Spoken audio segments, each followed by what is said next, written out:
Doamnelor, domnilor, bună seara! Bine v-am găsit la prima ediție a emisiunii Agricultura la raport, o emisiune în care evident ne propune să discutăm despre agricultură cu toate segmentele de activitate care revin acestui domeniu foarte, foarte baz și considerat de unii ca fiind principalul domeniu economic în România. Nu știu dacă profitul scontat în agricultură este unul real, însă mai mare acestei țări consideră încă agricultura ca fiind un domeniu care ne poate aduce pe linia de plutire din punct de vedere economic. Dar pentru că suntem luna decembrie și pentru că încet, dar sigur ne apropiem de sărbătorile de iarnă, vă propun ca în această seară să nu discutăm despre cifre de afaceri, despre foarte multe elemente care țin de statistica economică în agricultură, despre cultură și așa mai departe. Vă propun o poveste artistică, i-aș spune eu, despre vin, despre arta obținerii vinului, inclusiv în județul Sălaș, despre povești care au legătură cu vinul, despre oameni care fac vin. Cum ne putem feri de vinurile care sunt slabe din punct de vedere calitativ și ce vinuri trebuie să alegem la masă în funcție de ce vom consuma. Doamnelor și domnilor, invitatul nostru din această seară este domnul inginer Ioan Oprea. Domnia sa este inspector în cadrul Inspecției de Stat Vitivinicole Sălaș. Bună seara, domnule inginer, bine ați venit în emisiunea noastră. Bună seara, dumneavoastră și telespectatorilor care ne urmăresc la această oră. Suntem încet, dar sigur, către mijlocul lunii decembrie. Cu toții ne gândim deja la sărbători, poate și ca un mod de a ne refugia puțin de problemele cotidiene. Ne gândim la masa de Crăciun, așa cum este normal. Însă ne gândim să, lângă acea masă, să avem și un pahar cu vin de calitate și de multe ori poate mai greșim, că nu întotdeauna știm ce fel de vin trebuie să alegem, cum să ne ferim de produsele false, că din păcate sunt foarte multe pe piața românească, tot mai multe din câte am înțeles eu astăzi, conform datelor publice existente la nivel național. Înainte însă de asta vă propun să vorbim despre ierarhizarea vinurilor în funcție de calitate. Îmi place foarte mult acest termen de ierarhizare. Mă gândesc că este și aici o adevărată poveste. Da. Telespectatorii și consumatorii de vin trebuie să știe că vinul este un organism viu. Deci, el se naște, evoluează, ajunge la o perioadă de maturitate când valorile lui sunt depline și urmează o perioadă de degradare, e o chestiune aproape firească pentru orice organism viu. Acum, sigur că alegerea unui vin de sărbători este o treabă plăcută, de regulă este apanajul bărbaților, nu este un secret și consumatorii trebuie să știe niște lucruri care, zic eu, sunt benefice pentru cei care consumă vin. Deci, vinurile sunt catalogate după conținutul de zahăr rezidual. Deci este vorba de acel zahăr care rămâne din fermentarea mustului, zahăr natural, nu zahăr adăugat.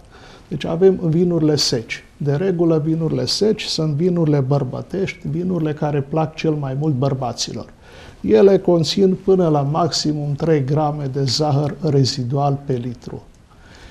Urmează vinurile demiseci. Vinurile demiseci sunt cele care se încadrează între 3 grame de zahăr și 12 grame de zahăr la litru. Vinurile demidulci sunt vinurile care au între 12 și 35 de grame de zahăr rezidual la litru. Există vinurile dulci care au între 35 și 50 de grame de zahăr rezidual la litru. Și vinurile licoroase sunt vinurile care depășesc de regulă 50 de grame de zahăr la litru. Sigur, consumatorii, gusturile sunt diferite. Nu le putem... Da. Bărbații de regulă preferă vinurile seci, demiseci. Femeile preferă de regulă vinurile demidulci, dulci sau vinurile licoroase, pentru că sunt mai plăcute la gust. Vinurile seci sunt un pic mai dure, mai aspre. Asta este explicația pentru preferințele deosebite. Gusturile nu se discută, nu se discută, ele se aplică, ele se... Așa este, da. Evident, dar cred că cele mai căutate sunt vinurile seci și demiseci, probabil, pe piața românească, mai puțin vinurile dulci, poate eventual cele demidulci. Deci noi avem o tradiție în obținerea vinurilor dulci, din câte știu eu. Da, este adevărat. Deci toate marile branduri de vinuri recunoscute sunt de regulă vinurile seci, demiseci. Avem în țară la noi, deci, vinul de codnar, acea grasă de codnar, care de regulă este un vin dulce și avem Lacrima lui Ovidiu, care este un vin licoros. Da, vă propun să nu le mai dăm numele, să le facem reclamă, așa, dar sunt vinuri românești da. care, mă rog, repet, gusturile nu se discută. În fine, vă propun, domnule inginer, să ne continuăm discuția și să discutăm în cele ce urmează despre problemele care, din păcate, apar pe piața vinurilor. De mai multe ori consumatorii sau cei mai mulți consumatori nu știu cum să aleagă un vin, cum să se ferească de un vin slab calitativ, de un vin contrafăcut. Știu că sunt foarte multe probleme din acest punct de vedere. Nu știu, cred că niște sfaturi la acest capitol ar fi foarte binevenite. Cum ne ferim de ce este rău pe raftul magazinului? Deci, consumatorul trebuie să știe să citească eticheta care este aplicată pe sticlă. Orice vin trebuie să aibă minimum 8,5% tărie alcoolică. Deci este minim. Dacă este sub această... Da, sub 8,5% el nu trebuie să se regăsească pe niciun raft din magazin. Peste 8,5 până la 13,5-14% tărie alcoolică, de regulă acestea sunt valorile la vinurile pe care le găsim pe raft. Sigur că pe etichetă sunt și alte indicații. Mă rog, producătorul, eventual soiul din care este produs, anul de producție, mai multe lucruri care sunt importante pentru consumator. Dar consumatorul trebuie să știe că întotdeauna prețul unui vin este cel care califică calitatea vinului respectiv. Deci întotdeauna un vin de masă care de regulă se valorifică în vrac, este un vin care are un preț în jur de 6-7 lei pe litru. Un vin de marcă este un vin care, de regulă, sau obligatoriu, este îmbuteliat la sticlă și prețul lui se ridică pe undeva la 100-200 de lei. Deci sunt vinuri, într-adevăr, cu calități deosebite și cu adresate unui segment de populație, mă rog, relativ limitat.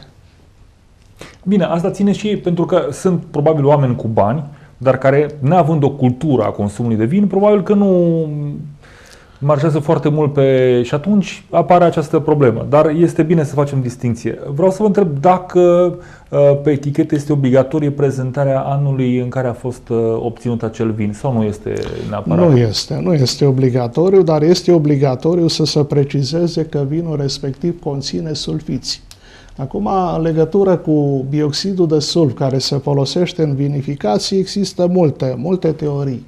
Dar consumatorii trebuie să știe că bioxidul de sulf este un produs indispensabil în vinificație. Adică practic, el asigură conservabilitatea. Pe lângă tăria alcoolică, pe lângă tanin, extractul sec, bioxidul de sulf asigură conservabilitatea vinului. Dar trebuie precizat că adausul de bioxid de sulf se face etapizat în mai multe etape și în cantități bine definite. Deci există prevederi legale care precizează exact cantitatea de bioxid de sulf care se poate folosi. Nu se discută de bioxid de sulf în exces, mă rog, cel puțin la producătorii care știu cum se face un vin. Dar știți cum e? Există, apropo de foarte multe teorii, așa cum spuneați dumneavoastră, există foarte multe povești, de obicei după nuntă, domnule, ce vin ai avut cu foarte mult sulf, că m-a durut rău capul. Este doar o poveste sau și chiar... Deci se poate întâmpla pentru că, de regulă, dacă sulfitarea s-a făcut cu puțin timp înainte ca vinul respectiv să fie scos la vânzare, atunci pot să apară probleme. Deci dacă cantitatea de bioxid de sulf folosită este peste limita admisă și s-a făcut o sulfitare relativ recentă. De aceea, pentru vinurile care sunt îmboteliate, sulfitarea se face în cantitate foarte mică înainte de îmboteliere și în timp bioxidul de sulf practic se degradează și nu se mai simte mirosul de sulf în momentul în care s-a desfăcut sticla. Vreau să, deși am mai dezbătut această problemă, dar vreau să o reluăm pentru că mie mi se pare foarte importantă și prea puțini sunt cei care o cunosc. Sunt sticle cu vin unde eticheta are, spre exemplu, într-un colț o mică hologramă. Vreau să discutăm despre această hologramă, ce ne transmite ea, pentru că acolo există niște cifre, evident, la prima vedere nu pare ceva, dar ne arată totuși că acel produs este ceva cu el. Deci holograma este practic un semnul specific care certifică calitatea vinului. Toate vinurile cu denumire de origine controlată, obligatoriu trebuie să poarte această hologramă. Practic, vinurile cu denumire de origine controlată sunt calitativ cele mai bune vinuri care se găsesc în rețeaua de magazine. Ele obligatoriu se ambalează doar la sticlă de 750 de mililitri și aceste vinuri sunt de regulă vinuri care sunt obținute din soi. Deci pe eticheta lor este indicat să se treacă și soiul. Ori fetească, regală, fetească, neagră, mă rog, indiferent, dar este puritate de soi care poate fi trecută pe această sticlă. Adică este un vin doar dintr-un anumit soi de struguri. Sigur. Deci sunt cele mai bune vinuri din punct de vedere calitativ care se găsesc în rețeaua de magazine. Vinurile cu denumire de origine controlată. Și cele cu indicație geografică? Vinurile cu indicație geografică sunt bune calitativ, dar la aceste vinuri puritatea de soi nu este 100%, este undeva în jur de 90%. Puritatea de soi, că asta este practic elementul care separă cele două categorii. Și poate că și prețul, există o diferență Sigur de preț între că cele există diferență de preț între un vin cu indicație geografică și un vin cu denumire de origine controlată. Dar asta nu înseamnă că acel vin cu indicație geografică nu este unul de calitate. Nu, poate fi este, vin... sigur că da, este un vin de calitate, dar, mă rog, cu... Pe piață, domnule inginer, și chiar vreau să dezbatem în această seară problema asta, mai ales în preajma sărbătorilor de iarnă, magazinele sunt invadate, iar rafturile umplute cu așa zisa șampanie. De obicei, noi când mergem în magazin, spunem cumpărăm șampanie pentru noaptea de Revelion. De fapt, cred că termenul nu este potrivit cumpărăm șampanie. Am văzut, spre exemplu, foarte multe produse, șampanie cu termen de valabilitate, care, din punctul meu de vedere, ca un necunoscător, nu mi se pare, nu știu, un vin de calitate să aibă termen de valabilitate. La niște prețuri derizorii, 10 lei o sticlă cu vin spumant, nu știu, acel vin este oare vin spumant sau este un suc cu aromă de nu știu ce? Și mai văd, nu știu, vin spumant cu aromă de căpșun, cu aromă de nu știu ce. Nu știu, cum vedeți dumneavoastră? Știu că aveți câteva decenii bune de experiență în acest domeniu. Deci, un vin spumant autentic este un vin care se produce prin tehnologia franțuzească, prin refermentare la butelie. Deci acesta este vinul spumant. Mă rog, el nu se poate prezenta cu denumirea de șampanie pentru că este apanajul francezilor, dar calitativ este identic cu șampania franțuzească. Dar în comerț au apărut într-adevăr multe mărci de așa zise șampanii, practic sau vinuri spumante. Aceste vinuri nu se obțin prin metoda tradițională de fermentare la butelii, ele se obțin prin aport de bioxid de carbon de origine externă. Deci în niște bazine de inox, practic se introduce bioxidul de carbon, acesta asigură, mă rog, o anumită perlare și prin îmbuteliere se adaugă o anumită licoare de expediție și ele sunt vândute ca și vinuri spumante. Sigur, calitativ, ele nu se ridică la nivelul unui vin spumant autentic. Dar și prețurile sunt pe măsură. Deci prețul de vânzare este undeva mult mai modest față de un vin spumant autentic. Un cunoscător, evident, dacă își permite, evident că probabil că nu va cumpăra niciodată un astfel de produs. Da, e adevărat, dar din păcate, în ziua de azi, prețul este tentant. Și omul... Cam face legea. Da, așa este. Bun, domnule inginer, înainte să discutăm și despre categoriile de vinuri spumante, de șampanie și așa mai departe, pentru că mai ales în Sălaj avem o tradiție din acest punct de vedere, vă propun să discutăm puțin despre metodele de control. Nu știu, în calitate de specialiști, noastră aveți ce posibilități, cum verificați un vin bun, nu știu, care este procedura? Deci, orice vin care se găsește în rețeaua comercială trebuie să aibă un buletin de analiză. Deci buletinul de analiză este certificatul care prezintă calitatea vinului respectiv. În buletinul de analiză sunt trecute principalele elemente care interesează consumatorul. Deci, tărie alcoolică, de care vă spuneam, trebuie să fie peste 8,5% tărie alcoolică, aciditatea volatilă, aciditatea totală, conținutul de bioxid de sulf și conținutul de extract sec. În momentul în care un buletin de analiză este citit, îți dai seama de calitatea vinului respectiv. Dacă el are 8,5 tărie alcoolică, realizez că e vorba de un vin de masă, cel mult. Dacă extractul sec este undeva la limita de 15 grame la litru, care este limita minimă admisă, îți dai seama că este vorba de un vin de calitate modestă. Dacă aceste valori se ridică undeva la 12-14% tărie alcoolică, extractul sec peste 22 până la 25 de grame de zahăr,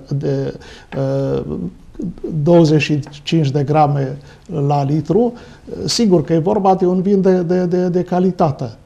Aciditatea volatilă. La vinurile albe, aciditatea volatilă trebuie să fie undeva între 0,30-0,70 de grame de acid acetic pe litru. Pentru că dacă depășește 0,70 de grame pe litru, deja sunt probleme de oțetire. Deci, de-a lungul verificărilor pe care dumneavoastră le faceți, ați descoperit ce ați descoperit? Păi, deci există metode de identificare a problemelor care apar la vinuri. Pe lângă analiza organoleptică. Deci analiza organoleptică înseamnă analizez culoarea, analizez mirosul, analizez eventualele sedimente. Există metode chimice de determinare a problemelor care pot apare la vin. Sigur, în ultima perioadă, pentru vinurile de mare marcă, se folosesc analizele izotopice. Deci, la Cluj există un laborator care efectuează... Performante, care scot sigur în evidență... că da, care face analiza izotopică și care îți poate determina conținutul de zahăr. Dacă zahărul rezidual din vin provine din struguri sau este vorba de un zahăr adăugat. Sau apa din vin, dacă se găsește o cantitate mai mare, e vorba de o apă care provine din fermentare, din strugure, sau este vorba de un adaos de apă, evident când e vorba de un vin falsificat. Apropo de chestiunea asta, vinul poate fi și periculos pentru sănătatea omului. Auzim foarte mulți oameni care spun că nu suntem specialiști în medicină, dar dumneavoastră sunteți specialist în vinuri. Și cu siguranță știți acest lucru. Auzim foarte mulți oameni care spun, domnule, sunt hipertensiv, nu beau vin roșu. Nu știu, chiar este doar o poveste sau e și o anumită legătură? De regulă, medicii recomandă chiar pentru cei care au probleme cu tensiunea, consumul moderat de vin. Deci consumul moderat de vin înseamnă un pahar de vin roșu sau un pahar de vin alb pe zi de vin. Sigur, la vinul roșu, el conține și acel revestrol, practic un antioxidant foarte puternic care vine în ajutorul bolnavului, pentru că combate o parte din elementele care creează probleme de sănătate. Deci, un pahar de vin pe zi este benefic, nu ridică probleme deosebite pentru sănătatea oamenilor. Ați înțeles, dragi telespectatori, ce este cu vinul și cu povestea lui vis-a-vis de implicațiile pentru sănătatea noastră. Se discută foarte mult la nivel național despre hibrizii din vița de vie, despre reconversia în acest domeniu de activitate. Eu nu am înțeles foarte bine de ce este neapărat nevoie să renunțăm la vița de vie hibridă și să aducem, nu știu, alte soiuri. Până acum mă gândesc că n-am avut soiuri de-astea nobile și înțelegi, am avut tot acea vie tradițională, nova, îi se spune, sau cum îi se spune în termen popular, novă, busuioacă. Da, nova, Concord, da. Problema este în felul următor. Acum, sigur că suntem patrioți, ținem la produsele noastre locale, dar trebuie să precizăm un lucru. Vinul care se produce din hibrizii direct producător are două probleme. Deci, în primul rând, tăria alcoolică, ea nu se ridică niciodată peste 8,5 grade. Adică scade sub... Este sub 8,5 grade tărie alcoolică și asta înseamnă volume alcool. Asta înseamnă că durata lui de păstrare este destul de mică.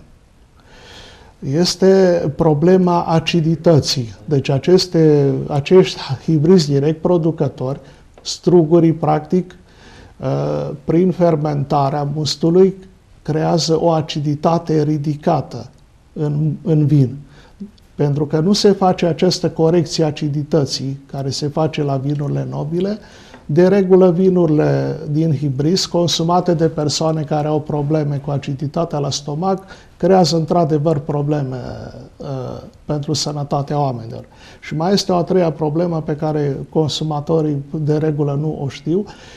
Prin fermentarea acestor struguri, prin fermentarea mustului din acești struguri, pe lângă alcoolul etilic, care este benefic în vin, apare și o anumită cantitate de alcool metilic. Alcoolul metilic, chiar dacă este în cantități modeste, poate fi periculos pentru sănătatea oamenilor.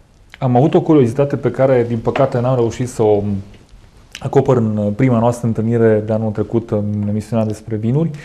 Domnule inginer, când alegem vița de vie, facem acest lucru în funcție de zona în care ne aflăm, și aici mă refer exclusiv în județul Sălaj. Când mă gândesc că strugurii care sunt cultivați în zona Bobota sau la Șamșud, unde este tradiția vinului, și la Sărmășag, acești struguri probabil că nu pot fi cultivați pe Valea Craznei sau pe Valea Grijului. Da, deci vița de vie în Sălaj, într-adevăr, realizează performanțe calitative doar în acele areale delimitate de care spuneam. În restul zonelor în care condițiile pedoclimatice sunt mai puțin favorabile, există alternativă. Deci dacă soiurile de viță de vie nobilă nu dau rezultatele dorite, există acești hibrizi interspecifici. Deci hibrizii interspecifici practic sunt hibrizii care au rezultat din soiurile nobile și hibrizii HDP. Acești hibrizi interspecifici sunt practic hibrizi care au rezistență la ger mai mare decât via nobilă. Deci dacă via nobilă, să zicem, discutăm de la minus 15 grade, iarna deja este o problemă, ei rezistă până la minus 20-25 de grade. Foarte interesant. Faptul că se adaptează mult mai ușor pe solurile cu aciditate și argilozitate ridicată, care sunt specifice majorității sălajului, este un alt avantaj. Faptul că realizează totuși niște struguri calitativ sau ca aspect comercial plăcut. Este un alt avantaj. Dar prezintă un dezavantaj: calitatea vinului care se obține din acești hibrizi interspecifici nu este chiar la nivelul soiurilor nobile. Dar ei constituie o alternativă pentru zonele mai puțin favorabile. Sigur, primii hibrizi interspecifici au apărut acum 20 de ani. Între timp, lucrurile au evoluat, deci au apărut hibrizi interspecifici din generația 5-a, așa se cheamă, la care aceste diferențe față de soiurile nobile sunt aproape insesizabile. Am observat că dacă sunt zone în Sălaj în care vița de vie este cultivată pe suprafețe din ce în ce mai mari, în alte zone, spre exemplu, viile sunt abandonate chiar. Și asta este o problemă mare, zic eu. Nu știu cât este de costisitor în ziua de azi să cultivi vița de vie, spre exemplu, pentru consum propriu. Cei din Șamșud, din Sărmășag, cunosc foarte bine problema. Ei spun că trebuie stropită vița de vie de nu știu câte ori pe an, că trebuie îngrijită. Nu e chiar atât de simplu precum pare până să ajungem să avem într-un pahar un vin de calitate de masă. Da, e adevărat. Un pahar de vin, până la urmă, implică un efort deosebit, atât uman cât și din partea naturii. Trebuie să recunoaștem treaba asta. Sigur că a produce un vin bun trebuie să îl produci într-un areal, mă rog, în acel teroar, cum spun specialiștii, care este adecvat viței de vie, și trebuie să ai și niște soiuri, într-adevăr, de performanță și un om care să știe să facă un vin de calitate. Pentru că întotdeauna un vin de calitate este condiționat de un strugure de calitate. Ca să obții un strugure de calitate, trebuie să știi cum se lucrezi via. Trebuie să știi cum să faci tăierile, pentru că tăierile se fac diferențiat în funcție de soi. Tratamentele fitosanitare sunt ani în care este obligatoriu să faci cel puțin 7-8 tratamente. Deci nu este nimic la întâmplare. Nu este nimic la întâmplare. Sigur că sunt și ani excepționale în care numărul de tratamente este mult mai redus, dar de regulă asta înseamnă o treime din 15 ani calendaristici, dacă socotim. Bun, domnule inginer, vă propun să luăm o scurtă pauză de publicitate, după care ne întoarcem, domnilor și domnilor, pentru a ne continua povestea despre vinul românesc.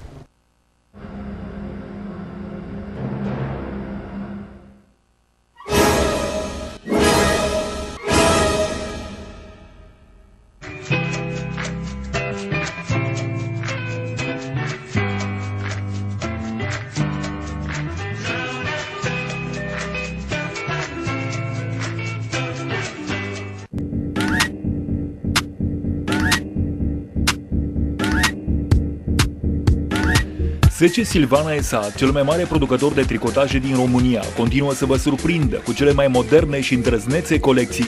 Tricotajele sunt vedetele sezonului rece, tocmai de aceea SK Design a creat pentru dumneavoastră o nouă colecție toamnă-iarnă.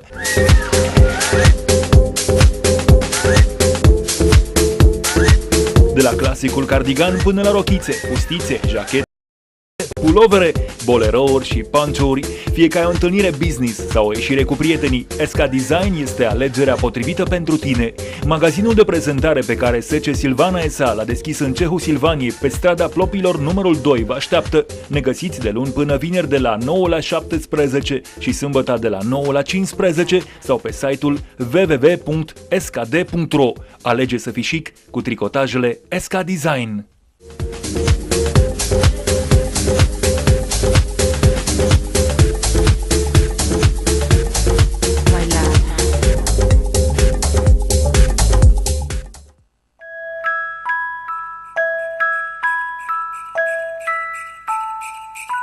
Vital Rope Industrie SRL produce și comercializează frânghii, sfori, parâme și plase. Sono Luciano Vitale, il top manager. Bună ziua, sunt Luciano Vitale, top manager al Corderia Vitale SNC cu sediul în Italia, firmă producătoare de sfori.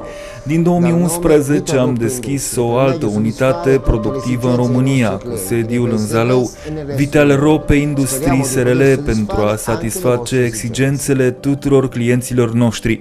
Sperăm că vom satisface și exigențele dumneavoastră. Produsele pot fi folosite în domeniul nautic, industrial, în construcții, pentru camping sau pentru casă și grădină. Vital Rope Industrie SRL, specialistul în sfori, frânghii, parâme și plase. Calitate superioară la prețuri atractive. Ne găsiți în Zalău, pe bulevardul Mihai Viteazul, numărul 62, în curte la fosta Icra. Telefon 0260 620 100 sau la e-mail vitalrope@clicknet.ro. Vital Rope Industrie SRL caută distribuitori.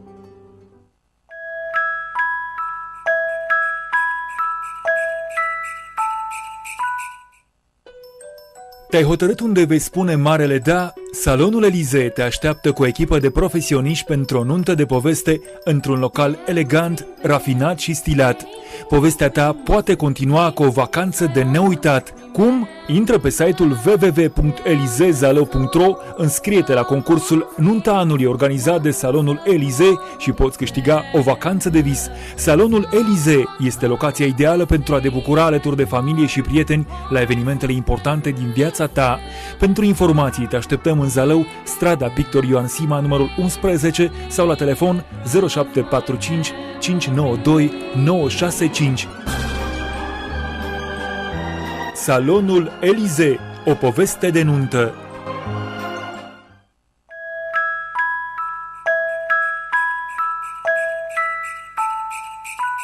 Florăria Cochet vă invită la frumos, parfum și culoare prin aranjamentele florale pe care vi le pune la dispoziție. Decorațiuni și aranjamente florale pentru nunți, botezuri, evenimente speciale din viața dumneavoastră.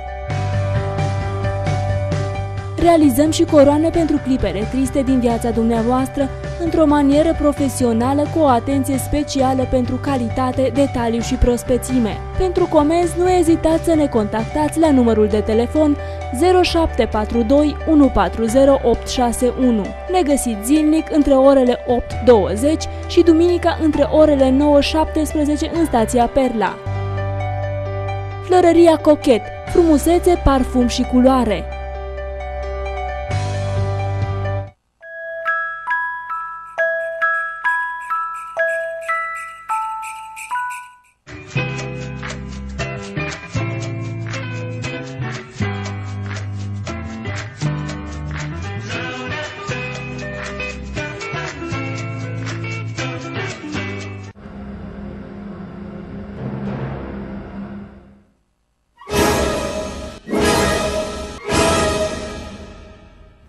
Am revenit, doamnelor și domnilor, bună seara! Suntem la o nouă ediție a emisiunii Agricultura la raport.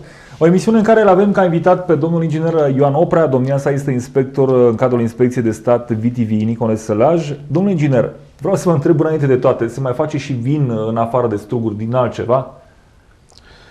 Da, există, multe teorii referitoare la producerea vinului în afară de struguri.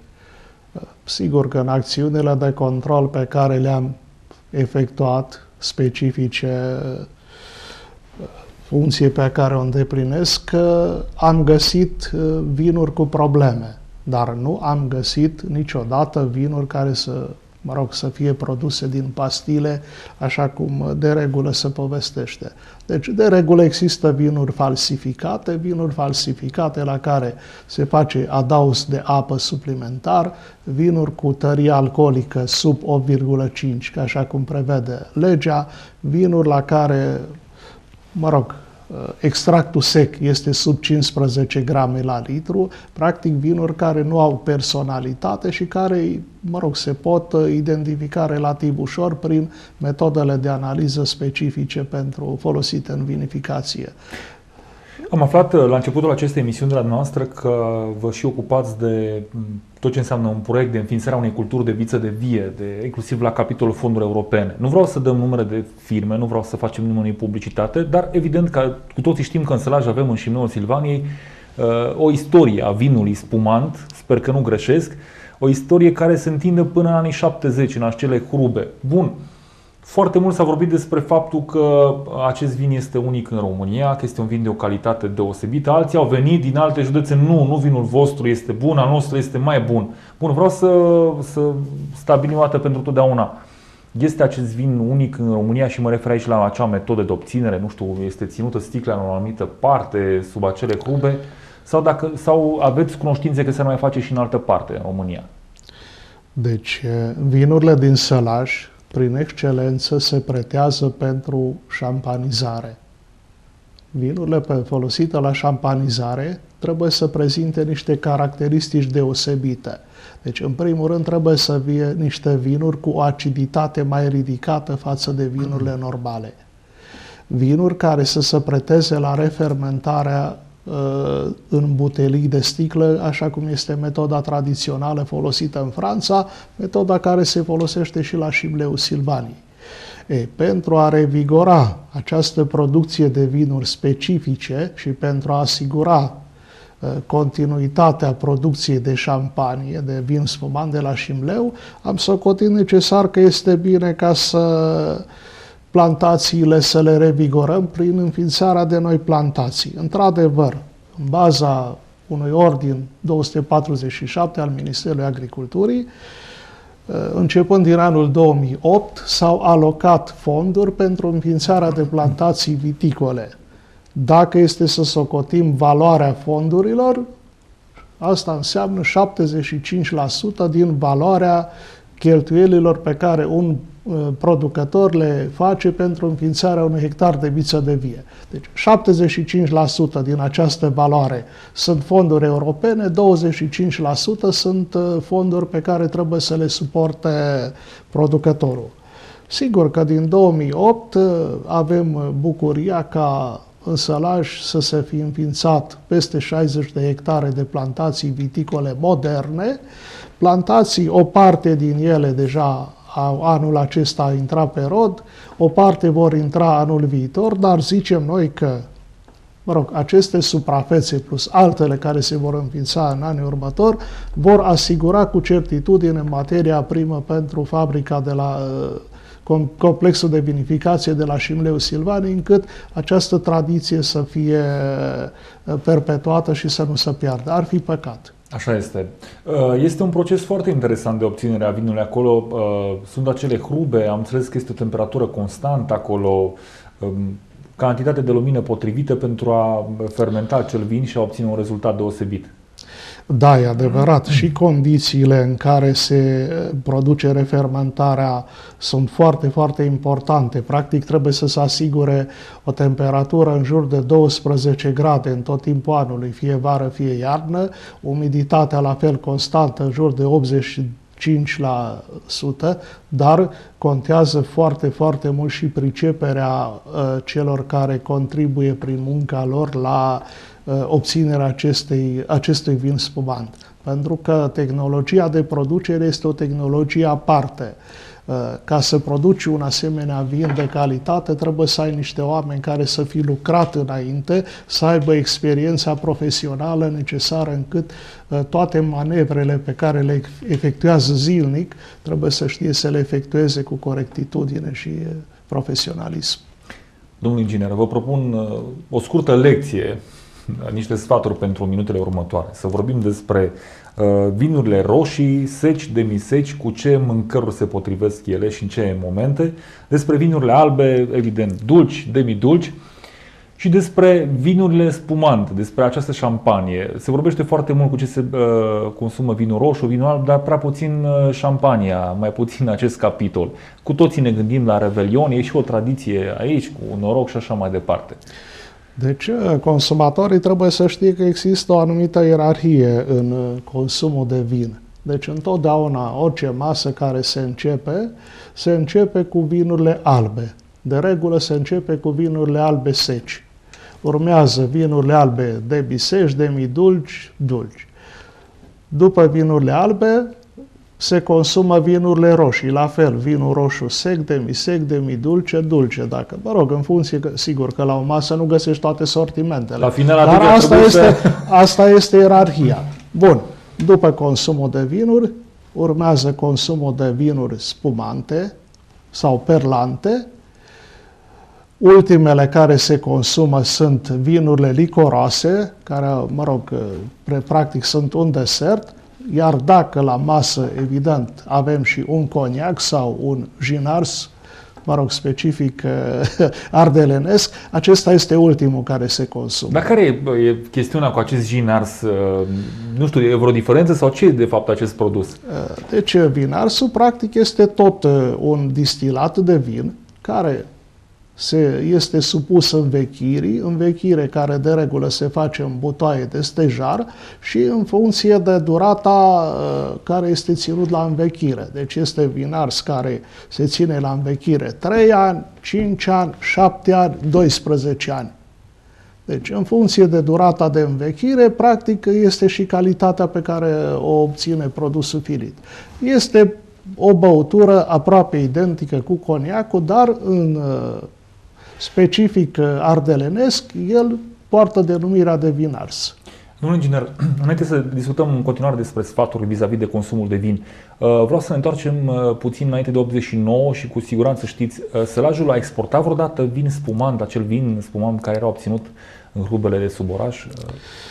Da. Și dacă da, cam pe unde? Dacă ne-ați putea face o călătorie a acestui vin, pe unde a ajuns? Vinul spumant de la Șimleu, înainte de 89, practic reprezenta un brand pentru județul Sălaj. Nu este un secret, cantități mari de vin spumant din Șimleu, Silvania au făcut obiectul exportului în fosta Uniune Sovietică, unde era foarte apreciat. În țările din Comunitatea Europeană, Caierul de, Cehia, Germania Democrată, dar și în țări din cealaltă parte a blocului, practic. Deci, în Germania Federală, chiar și în Franța, în Italia, sigur, cantități limitate, dar ponderea vinului de la Șimleu Silvaniei făcea obiectul comerțului în țările din blocul comunist. Cunoașteți povești despre vinul din Sălaj, domnule inginer? Da, sigur că da. Deci Sălajul practic se remarcă prin câteva vinuri și câteva soiuri care găsesc o vocație deosebită. Deci feteasca regală din Sălaj și feteasca albă, oricând se ridică la nivelul soiului feteasca albă sau fetească regală de la Târnave.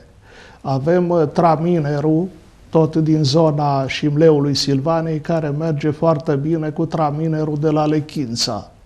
Deci, da. Sigur, acum calitatea unui vin este dată de punctaj. Deci, un vin ideal înseamnă că ar trebui să aibă 100 de puncte. Ei, în sălaj au fost ani când s-au obținut vinuri care au ajuns la aproape 90 de puncte, ceea ce înseamnă... Din 100 maxim. Da, din 100 maxim în sălaj s-au obținut vinuri care au întrunit 90 de puncte la concursurile naționale și internaționale. Sigur că la aceste concursuri au participat degustători autorizați, oameni competenți care știu să aprecieze exact calitatea unui vin. Nu v-am întrebat, astăzi degustător în acest sens? Da, eu prin profilul meserie pe care o am, da, fac parte din Asociația Degustătorilor Autorizați. Da. Este foarte interesant ce ne spuneți. Discutam despre cum se potrivesc aceste vinuri cu mâncărurile. Există niște reguli stricte la acest capitol. Am văzut, spre exemplu, foarte mulți tineri care acum în paharul cu vin roșu pun suc, cola, pun tot felul de... Nu știu, cât e de corect să facem acest lucru? Păi, așa cum se spune că vinul se produce doar din struguri, mie nu mi se pare corect ca vinul să fie băut cu o altă băutură, fie ea cola sau altă băutură. Deci vinul obligatoriu se bea doar vin curat sau eventual sub formă de șpriț. Orice adaos... Șprițul este acceptat, da? Deci, da, șprițul este acceptat, sigur că da. El e recunoscut ca și, mă rog, în consumul frecvent. Dar care este explicația acestui șpriț? De unde vine? De regulă, deci prin adaosul de apă minerală, că practic sau sifon, deci acela este șprițul, practic, se produce o perlare mai puternică, gustul devine mai vioi, practic, ăsta este și se reduce din tărie alcoolică. Da. Deci alt efect nu, dar a adăuga cola sau altă băutură este... Am văzut că se folosește și gheața, spre exemplu, la vin. Nu. Nici nu este indicat și practic vinul respectiv nu mai este vin. Este o băutură care nu are o denumire, practic.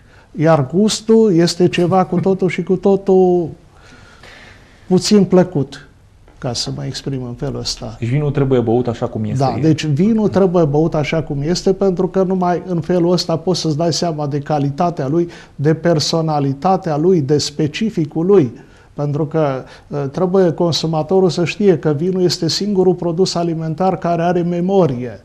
Deci asta înseamnă că un vin de calitate, îți dai seama soiul din care provine, Podgoria din care provine, anul de producție. Deci gustând un vin de calitate și un vin fără adaosuri, lucrurile astea se pot identifica foarte ușor. Și memoria, cu cât se păstrează mai mult, cu atât vinul respectiv este un vin mai de calitate. Haideți să vorbim în minutele care urmează despre vin și despre masă. Legătura dintre vin și produsele alimentare pe care le avem pe masă, domnule inginer. Cum ar trebui să alegem și ce ar trebui să alegem? De regulă, pentru mâncărurile ușoare, ne referim în general la carnea de pasăre, carnea ușoară, sigur că merge un vin alb. Deci vinul alb este întotdeauna asociat cu cărnurile albe ușoare. E important să fie sec, dulce? De regulă vinul sec sau demisec. Vinul dulce de regulă rezervăm pentru ultima parte a mesei pe post de desert. Pentru carnea roșie, o carne mai grasă, o carne mai consistentă, este preferat un vin roșu sec sau demisec, pentru că vinurile seci, de regulă, sunt vinurile la care caracterul de soi se manifestă cel mai puternic. Deci, onctuozitatea, aroma pe care vinul respectiv sau soiul respectiv este specifică soiului, se manifestă cel mai bine la un vin sec sau demisec. Și pentru, nu știu, dacă avem la masă la final un desert dulce, există vreo potrivire între acel desert, un strudel și un vin? Sau... Da, sigur că da. Deci pentru desert se poate folosi un vin dulce sau un vin licoros. Da, sigur. E foarte interesant ce ne spune. Și vinul spumant cu ce merge? Există ceva cu ce merge? Cu dulciuri sau cu ce îl putem asocia? Vinul spumant este de regulă vinul care se folosește la ocazii festive. El este vinul care practic deschide un eveniment sau marchează un eveniment. Și la vinurile spumante, tot așa există categorii de vinul spumant sec, demisec, demidulce, dar el de regulă se folosește la începutul ceremoniei întotdeauna. Noastră sunt convins foarte mult timp de-a lungul anilor pe teren, prin localitățile slăjene cu tradiție în ceea ce privește vinul. Nu știu, ați gustat anumite vinuri care v-au impresionat în mod special în satele astea românești frumoase pe care le avem noi aici în Sălaj? Ați intrat, nu știu, la cineva într-o pivniță și ați văzut acolo un vin care v-a impresionat în mod special? Da, am avut ocazia de a gusta niște vinuri cu o personalitate deosebită. Sigur că aceste vinuri, din păcate, se găsesc tot mai rar, pentru că la obținerea lor concură foarte mult calitatea strugurelui și priceperea enologului. Dar sigur că ele se găsesc. Este mare păcat că aceste vinuri nu se găsesc practic pentru consumatorul de rând. Ar fi preferabil, dar din motive diverse. De regulă, cantitățile care se produc sunt foarte mici și atunci producătorul îl folosește de regulă pentru consumul familial. El nu ajunge pentru a fi comercializat în rețeaua de magazine încât consumatorul să poată să beneficieze de aceste vinuri. O chestiune foarte importantă și cred că ar fi curioși telespectatorii noștri, foarte mulți dintre noi sau cel mai mult primim cu anumite ocazii, nu știu, o sticlă cu vin și așa mai departe, pe care o punem, nu știu, într-o cameră sau undeva, în casă, în apartament, mă rog, fiecare cum poate.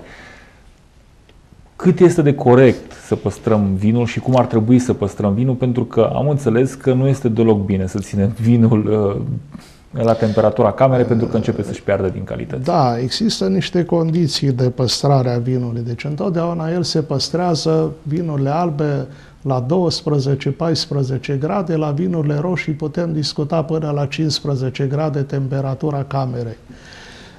Este aspectul celălalt. Niciodată un vin îmboteliat nu se ține cu sticla în poziție verticală. Deci întotdeauna sticla trebuie să aibă ori o poziție înclinată la 45 de grade, dacă nu în poziție orizontală. Pentru că dacă dopul nu ajunge, deci conținutul vinului nu atinge dopul, se poate produce un gol de aer între dop și vin.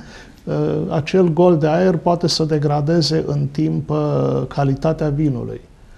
Și e o problemă. Sigur că da. De aceea, la marile restaurante, întotdeauna când se servește, somelierul sau cel care servește, întotdeauna în momentul în care a deschis sticla, primul lucru, miroase dopul. Este primul lucru pe care trebuie să-l faci.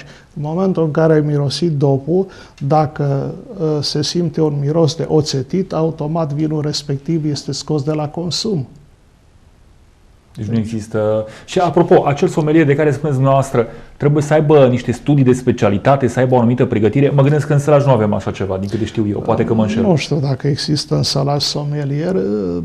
Preferabil ar fi într-adevăr să aibă studii de specialitate. Deci, studii de specialitate, asta înseamnă că trebuie să știe cum se produce strugurele, cum se produce vinul, cum se condiționează vinul și cum se servește vinul. Pentru că doar a cunoaște modul în care se servește vinul reprezintă doar o parte din... Și este o artă. Sigur că da. Arta nu poate să fie desăvârșită dacă nu este în întreg. Domnule inginer, plăcerea a fost de partea mea că ați fost alături de noi în această seară. Nu știu, eu am văzut niște discuții constructive pe care vreau să le reluăm și cu alte ocazii. Sunt foarte multe lucruri pe care mulți dintre noi le știm și eu cred că sunt foarte importante atunci când vorbim despre vin, despre acest aliment, nu despre această băutură. Eu vă mulțumesc tare mult pentru prezența noastră în emisiune. Timpul a trecut foarte repede. Ne-a mai rămas multe să discutăm, dar deocamdată rămân pe hârtie cu promisiunea de a relua toate aceste teme și cu alte ocazii. Mulțumesc tare mult. Sigur că da, cu multă plăcere și eu. Doamnelor și domnilor, mulțumim pentru atenția cu care sperăm că ne-ați urmărit și în această seară. Rămâneți cu Sălăjanul TV. O noapte liniștită. La revedere!